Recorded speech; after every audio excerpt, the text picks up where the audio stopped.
This is Amend and Progress, your go-to podcast from Vodori for all things promotional material review. Get ready for actionable insights, valuable perspectives, and best practices to elevate your workflow and team morale. Hello, everyone, and welcome to Amend and Progress, Vodori's podcast about the material review process. I'm your host, Annalise, and today we're going to be talking about system ownership, what this looks like at different organizations, best practices for those of you who are system owners and want to improve this experience at your organization, and much more. I'm joined by two experts in the space for the conversation today, one being Anne Swearingen, CEO of Tangerines Consulting, and Lindsay Magera, a customer success manager at Vodori. Anne, Lindsay, welcome to Amend and Progress. Good to be here. It's a Tuesday morning. We've got our morning beverages. And actually, I'm curious to hear from both of you, what's in the cup on the desk this morning? What's your morning beverage of choice? I'd love for it to be a little bit leaded, but it's not. But it's coffee. Coffee with cream, no sugar. Okay. Respect. Love it. That's mine as well. Coffee, cream, no sugar. Lindsay, what about you? Coffee straight up, no cream, black no sugar. Coffee. Oh, you're brave. You're brave. Are you like a light roast or a dark roast person? I'm like a medium. Medium. I love it. Right in the middle. Not too hot, not too cold, just right. Exactly. Goldilocks. Well, I'm so excited to have both of you on today to talk about this meaty topic of system ownership. I think we'll do our best to cover ground today. Certainly it could be an hours-long conversation, but I think you both have really interesting perspectives to bring to the table, and we will get to that in just a second. But I wanted to start with a little bit, couple more rapid fire getting to know your questions if you're both open to it. Sure. Okay, let's start with current hobbies. Anne, what's your current hobby these days? In the winter, I curl, and in the summer, I golf. You curl. I love it. So are you the one that sends it or that directs it? Well, both. Okay. We like to say we throw rocks in houses because it's a curling pun, because the rocks are about 40 pounds and then where you're throwing it is called a house. Okay. So I love it. I've been doing more of what's called skipping, which is trying to figure out how to clear out the other team's rocks. Love it. Oh my gosh, how fun. And how long have you been doing that? Only a year. Super fun though. Okay. It's like bowling and checkers on ice. Yes. I love it. I love it. Okay, Lindsay, what about you?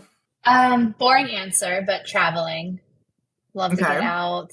And particularly just try local foods. I'm a foodie, so always willing to sample and see what's the best where we're going. So I love it. Any what's your short list for destinations in the next few years?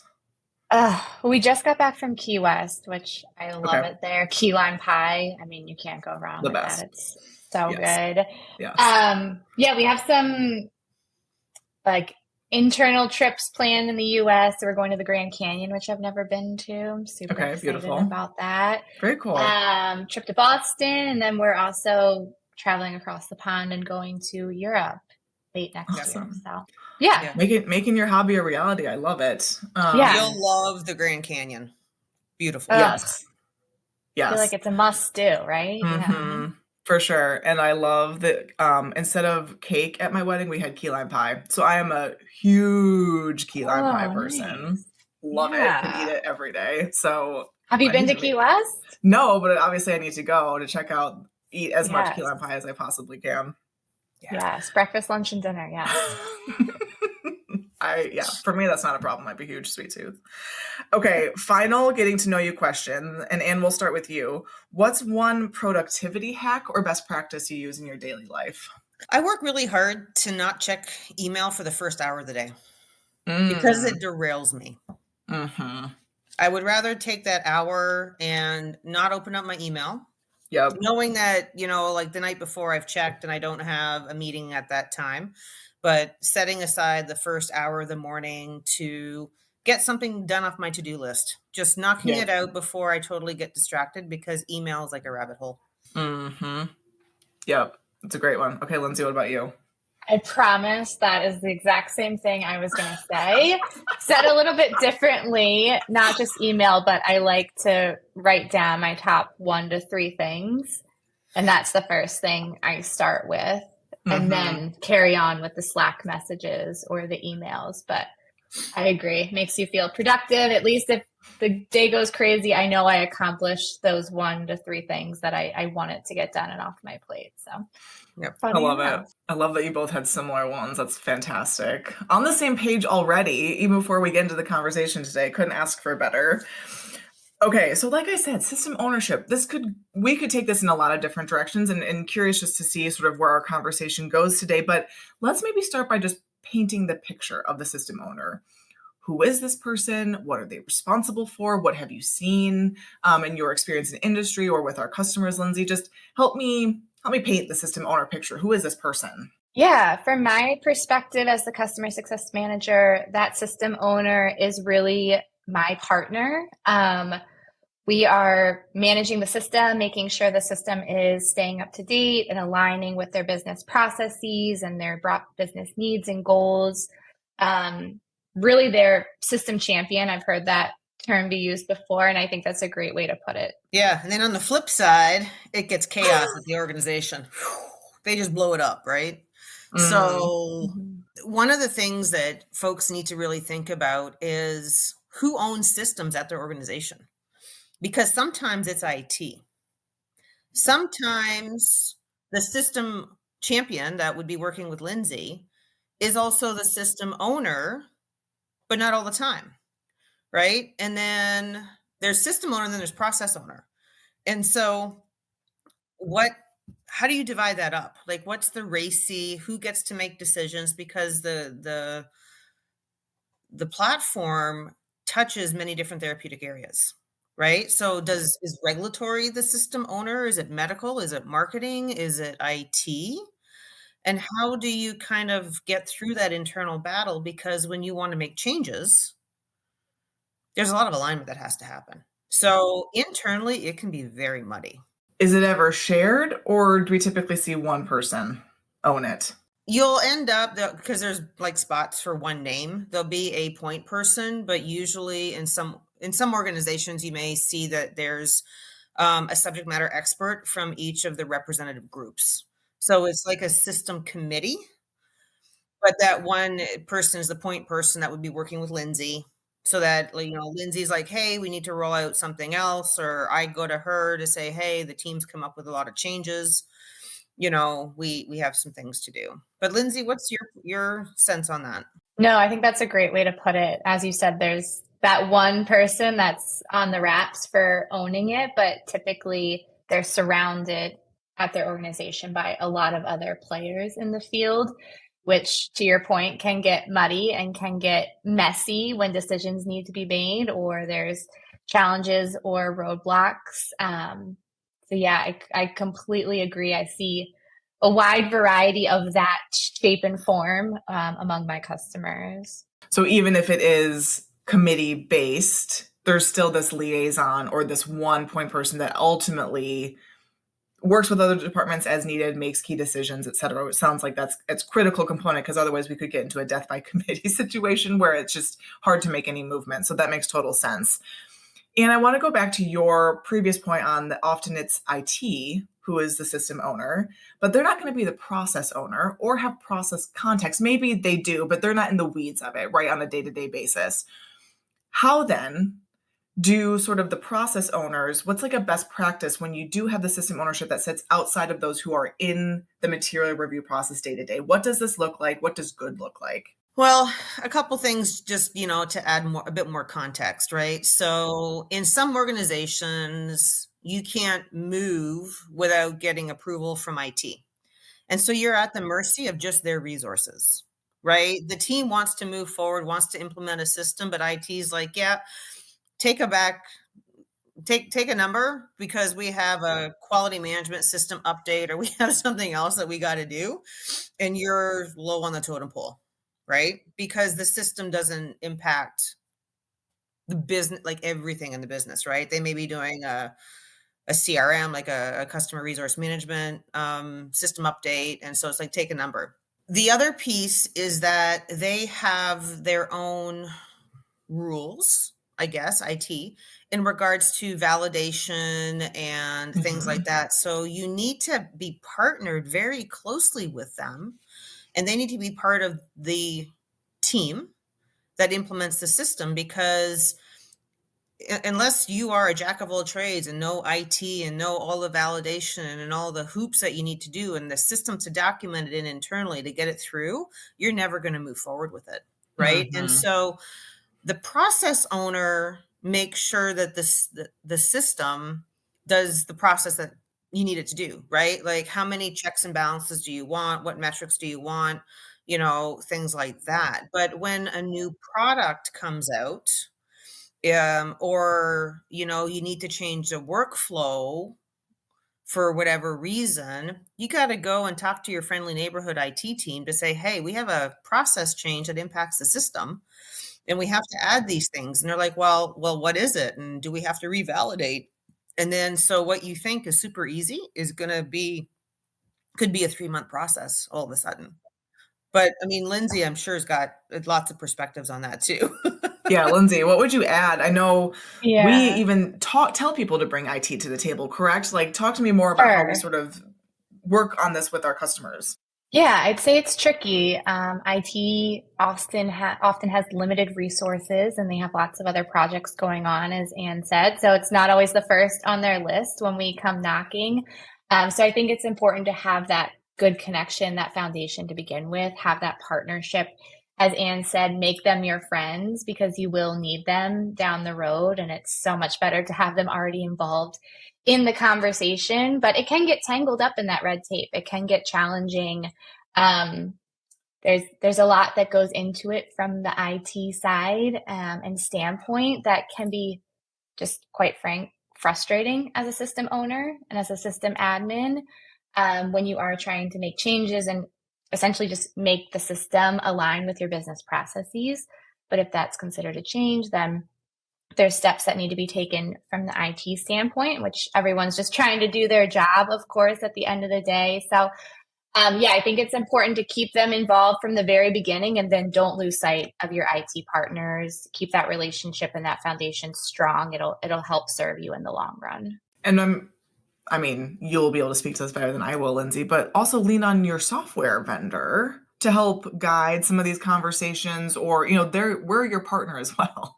So I think it's like, from a system ownership perspective, have not a committee, but you have your partners that you can rely on and lean on to sort of make this job a little bit easier, or, at least take some of the burden off. So it's relying on those partners that you have, established for yourself, which I think is so key. Okay. Anything we want to share on getting IT on our side? How do you sort of go to them and say, we imagine that there are going to be changes in the system all the time. Hey, IT person, I need this tomorrow, whatever the deadline is. Like, other than just having a good rapport, is there anything from a more like mechanical or technical perspective that you think is helpful for them to even be aware of, or just for anyone to keep in mind? Lindsay, let's start with you. I'd say, again, relying on your vendor and having a good vendor relationship and good documentation to begin with makes IT appreciate you so much more and want to be your friends. And then I think just good communication, being aware of the limited resources, obviously, being aware of people's schedules, knowing the urgency and the business criticality of the change or X thing that you're hoping to do, I think is a good starting point. So internally at organizations, you typically have time, because there's an upcoming product launch. So you're going to have to do this, right? Like, some of this it's planned, like there's strategy, right? Like there's things going on. So, or, if Vodori's doing a system update, what's being changed. And so one of the best practices is, at a minimum, meet quarterly with your IT person, right? If you're the process owner and they're the system owner, because but you're the main champion for someone like Lindsay to come to, and you're like, hey, Lindsay, I know that we're about to have, products in here that we need to add into our drop-down lists, right? Or Lindsay comes to me to say, hey, we're about to launch some new system features. And then you just start that conversation, because what testing has to be done, what's the involvement, when can they squeeze it in, and understand, like Lindsay mentioned, there is a sense of urgency, but it's not a fire drill, right? It's more the fact of, okay, we're putting in this new thing. We know this product's going to launch in June. We need to get it done before then, but you want to have content available before the product goes live, right? So do you hold it, things like that. So the planning, and then it's managing the risk, right? Of making sure you're not delaying the business. Now, if need be, you sometimes pull out a card to say, hey, CEO or of this therapeutic area, or the vice president, to say, hey, I need you to bump this up for me. Sometimes you need to pull in a leadership card. You don't want to, right? And sometimes you do have to pull in those higher up people at an organization. And Lindsay may not see that, but it's just the things that you need to do to move around the internal politics. To say, hey, we know it's important that we're launching this new product. We know that you want to have content out, but we can't move as a group, because you have a committee. We can't move as a group until we get IT to do this for us. Yep. Not saying IT is the bad guy. I mean, we're all 100%, right? Like, yes. But sometimes 100%. You got to pull out the cards. So I'm hearing aware of the plans and communicating the plans, communication just in general. In terms of what we think about, like, good characteristics, or best practices, characteristics of a successful system owner: planning, communication. What else characterizes a successful system owner? I would say, we hit on some of the key nuggets. So obviously knowledgeable about the process and the system.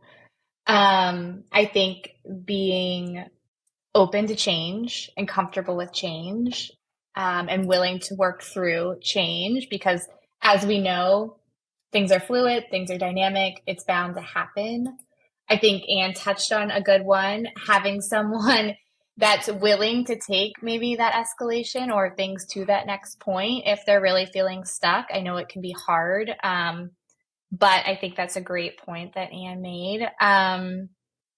What else? Yeah, anything that's like communication oriented, project management focused, a good grasp on the process and the players involved, and knowledgeable about the internal SOPs to make sure that system is aligning with the ultimate goals of the business, I think are all good characteristics of defining a system owner. And what would you add? Internally, they also have to be empowered to make those decisions. That's a great one. Right. And so, because you can communicate, you can do all that stuff, but if I'm a system owner, yes, and if I can't take a decision on it, like, granted, you have your little committee, right? Like your key stakeholders, and you all work together. Yep. But if that person's not empowered to do that, it's really going to struggle, because then you're waiting for, everybody and their brother to vote on this. Right. And sometimes you can't, you don't have the time. Right. And so a good system owner will also balance the needs and the wants, right? There's the must-haves and the nice-to-haves. And so sometimes you have to watch, what's going on. Is that feature a must-have? Is it a nice-to-have? Is changing the process a must-have, nice-to-have? Are people, so all those things. So there's a balance, and to Lindsay's point, it's the knowledge, right? You got to understand the purpose, the workflow, the who's who in the zoo, and all of that jazz. But they also have to be empowered to say, you know what, we're not making that change right now, because right now it's only one therapeutic area. It's not across the board. Let's reach the other groups. Let's find out, or whatever. Lindsay, you were saying? No, and it made me think, I also think someone that's metric oriented, someone that's interested in data, because some of that comes back to looking at what the data is telling us about the story, and being able to flex to make changes. So I think having a good data mindset, I've seen really pay off in system owners, because then they can add that to their bucket, to their reasoning, to be empowered to make those changes, to look at bandwidth, to look at processes. So I think that's also even an extra little, nugget if you can have that. Yeah, absolutely. Yeah, go ahead, Anne. And system owners, though, maybe, or even process owners, may be the ones reporting the metrics to the larger business on behalf of all the groups. Yes. Yeah. Right. So there may be additional responsibilities that they have as well that are bigger and better. Like all kinds of stuff. Wow. So much to consider. If someone is becoming a system owner for the first time, what would be one piece of advice that you would give that person? Understand the process and the system. Understand who has decision-making powers. There's responsibility and there's responsibility and there's accountability, and they're different, right? Like if you just think of a basic RACI, and understand what can fall into your camp, and find out where your partners are, and make good friends with your partners. Okay. I love it. Lindsay? Of course, selfishly, I would say lean in on your vendor, lean in on your customer success manager, look to them for best practices, for consultation, for training on the system, all of that stuff. They are here to support you. A good partner will support you. And I see a lot of turnover in system owners and just organizations across the board. There's a lot of coming and goings. So you don't have to be an expert overnight, but definitely use your resources, use your vendors, use your partners, make all the friends that you can, because we're here to help you. Not selfish at all. I think it's a perfect piece of advice for someone doing it for the first time, is that you don't have to go it alone. There are folks that should be supporting you in this. And, you could imagine someone that, I have to know the process, the SOPs, it could be overwhelming. And so I think leaning on a partner is absolutely a great piece of advice to share. So I think I couldn't ask for a better way to close out the conversation today. We potentially could have an additional one on system ownership. I think there's things that we could dig into deeper, but for now, let's end the conversation here. And Lindsay, thank you so much for joining. What a great conversation today. Just love to get dual perspectives on this. And I think it'll be super helpful for those that are maybe embarking on this for the first time or have been doing it for years. No, thank you. Thank you. It's great to see you. And everyone, the conversation doesn't stop here. Please follow Vodori on LinkedIn for updates on new episodes, join in the conversation, ask us questions. We would love to hear from you and your feedback on the show. You can subscribe to Amend and Progress on YouTube, Apple Podcasts, Spotify, or wherever you get your podcasts. Until next time, this is Annalise signing off for Amend and Progress. Have a fantastic day.